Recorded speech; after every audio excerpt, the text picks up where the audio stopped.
There's actually not one, not two, but three ones in here. I mean, I have got my attention, and let me share with you. So I never have manipulated a Mayoi before. Adding these materials it has to do with the size of the plant, the size of the root ball, the size of the container.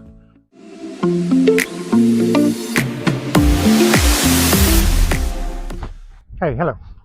Welcome back to Content Growing. I'm David, and today we're going to address another philodendron. As I save it from removing the old dirt, and thankfully it was a lot easier than Belitiae. You can see there's a minimal root loss there. There's actually not one, not two, but three plants in here. I mean, I have to make a cutting, but I think it will be worth it. And why is that? Because the first Mayoi that I have was an imported one from 2023 in September. Pick it up at the Aero show in Dallas, and it was doing fine. It has, for the amount of time that I've had it, it has not grown as much as I would like to, and it's recovering from the winter because he spent the winter out here. But let me show you what it looks like. So it has like, this leaf has completely dried out, so it's down to one leaf. We're gonna just remove this one, but it has a new grow point coming there. Now I do believe that this one will recover, but it's been having issues. I don't remember exactly what happened. Like at the very beginning of this spring, he was having like I don't know if it was like a fungal problem or was being attacked by spider mites. But regardless of that, it's still alive, and it's not looking so great, but it's still alive. So I'm just giving it time because it has a new growth there, and if it doesn't get better by the end of the summer or like middle of the fall, I'm gonna chop it and prop it up. But for now, this has been my experience with it. Now remember that experience, it has neglect in there. So about 2-3 months ago, I found another one from a local grower, and it's in much better shape. So it was in this coco peat, and it was so much easier to get it out because it's quite good coco peat. It's not the fibrous one. Let's start with the chop, because it's gonna be like it's gonna cover quite well the whole moss ball situation. This will be divided in two. I have a perfect cutting right here, so I will be able to attach them both to a moss ball. Yeah, see, I'll have this bigger leaf right here. It's gonna be part of the smaller one, and the other one will still have two leaves. So let's start with the cut. Let me disinfect these shears, and here is the other one, which is the bigger one, and this one already has an extension that is throwing like aerial roots in there. So I didn't have any type of moss ball or anything. So I'm gonna attach a moss ball to it, but direct these aerial roots into it. And you can see the internodes are quite long, and it was like that when I bought it because it was not getting a lot of sunlight. But you see, since I got it, the internodes have gotten a lot shorter. But for starters, right now, I'm just gonna prop it like this on the new moss ball and let it adjust to that. This is my half water, half alcohol mix. So I'm gonna tap it right there, and I'm gonna use my mix of rooting powder, cinnamon, and sulfur powder to callus the cut.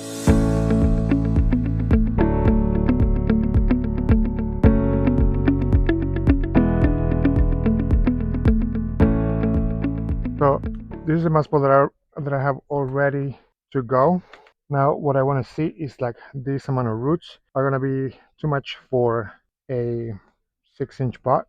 So I believe that I'm going to use this size pot, which is just about 6-inch possibly. Let me see, because this is a 6-inch pot, so it might be like 6.5, but it's a lot deeper, and that will serve the purpose of fitting all these awesome roots. It had a quite big of a cork, but it was easy to remove. Like you can see, still there's like a little bit of it, but like that's not that big of a problem.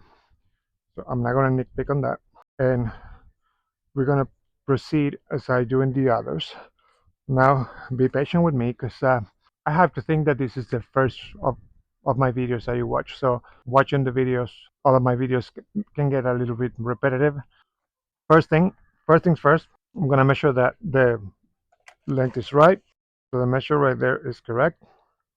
I don't want the moss to touch any lower of where the roots are coming off. So I'm gonna leave it there, and I'm gonna add the mix. You can add the mix together. This is my moss ball mix. So I'm gonna start with a small base, and then I'm adding my small particles mediums. A bit of DE or diatomaceous earth, a pinch of mycorrhizae. We're gonna add more mycorrhizae once the root system is in place. A pinch of slow release fertilizer, and a pinch of, or pinches of earthworm castings. So the first thing is like placing the moss ball all the way to the bottom of the container. Give it a little bit of an incline that I like. Having this incline allows when you water the moss ball to drape all nicely, instead of, especially if the moss ball becomes dry, you can easily just like run away from the moss. But like with this little bit of an incline, it helps to soak the whole system. So once I have that little base, I go back horizontal.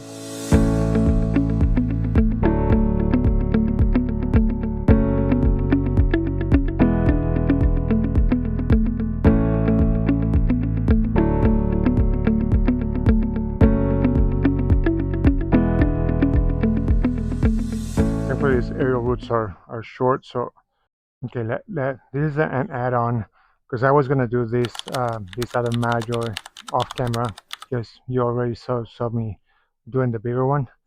But this got my attention, and let me share with you, because I never have manipulated a Mayoi before. See how, for example, like the red philodendrons, like the strawberry, or the red sun, or even the pink princess, the the dark lord, like all of those have like a really red sap. It looks almost like blood. The Mayoi has a black sap. Look at that. Isn't that interesting? Now, while we're here, I'm just gonna mention, I'm gonna place this in a much smaller pot. I'm gonna give it a moss. I wanted to have some support because it's already throwing some anchoring roots. These are aerial roots. These are regular roots, and these are aerial roots. So it's trying to attach to something already. So I'm gonna put a small moss ball, because if you see the other videos, my moss balls are very easily attached. Look how black that sap is. And I'm not gonna water them for a couple of hours. I want to let that cut to heal well. This one I'm gonna do it first, because I'm gonna place it this way against the moss ball, so the cut will be away from the moisture of the sphagnum moss, but this one will be towards it. So one thing that I'm gonna do is just gonna add a little more powder to this to help it dry up and callus. And while this one sits, I'm gonna prepare the moss balls. Let me show you how small can moss balls be. I want to put the smaller one on a clear pot so I can see any development, because it has a much smaller root system. So now I'm going to add a little bit of the netting.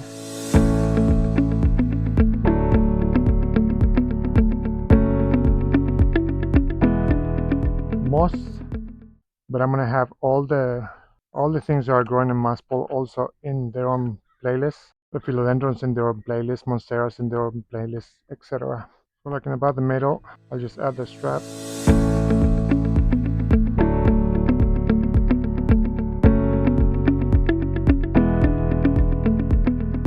And I'm gonna do the same that I do with the other ones.